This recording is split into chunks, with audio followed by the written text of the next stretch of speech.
Nanded railway स्थानकात 2 अतिरेकी घुसले, शर्यतीच्या प्रयत्नांनी हल्लेखोर ठार, मॉकड्रिल पूर्ण. नांदेड रेल्वे स्थानकात आज भारत-पाकिस्तान तणावाच्या पार्श्वभूमीवर युद्धजन्य परिस्थितीत पोलिसांनी कशी कारवाई करावी तसेच नागरिकांनी कसे वर्तन ठेवावे यासाठी मॉकड्रिल करण्यात आली. 2 अतिरेकी शस्त्रासह रेल्वे स्थानकात दबा धरून बसल्याची माहिती पसरवण्यात आली.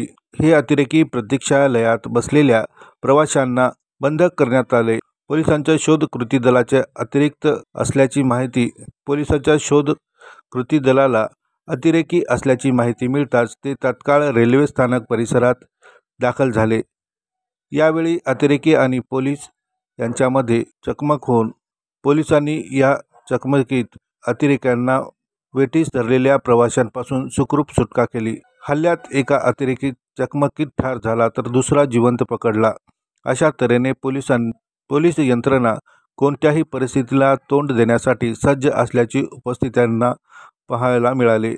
सुरुवातीला भारत-पाक तणावाच्या पार्श्वभूमीवर प्रवाशांमध्ये घबराट पसरली होती, पण अवघ्या काही क्षणात ही मॉकड्रिल असल्याचे प्रवाशांना कळाल्याने त्यांनी सुटकेचा निश्वास सोडला.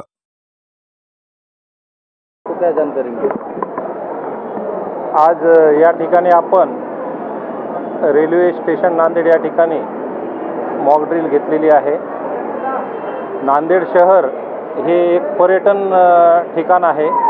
या ठिकाणी संपूर्ण देश-विदेशातील पर्यटक या ठिकाणी येत असतात.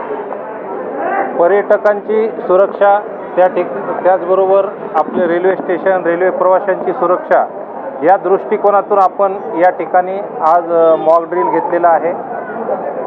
सदरचं मॉकड्रिल हे लोहमार्ग पोलीस अधीक्षक श्रीमती स्वाती भोर मॅडम, त्याचप्रमाणे नांदेड जिल्ह्याचे पोलीस अधीक्षक श्री अविनाश कुमार साहेब, ATSचे अधिकारी, BDDSचे अधिकारी, QRTचे अधिकारी,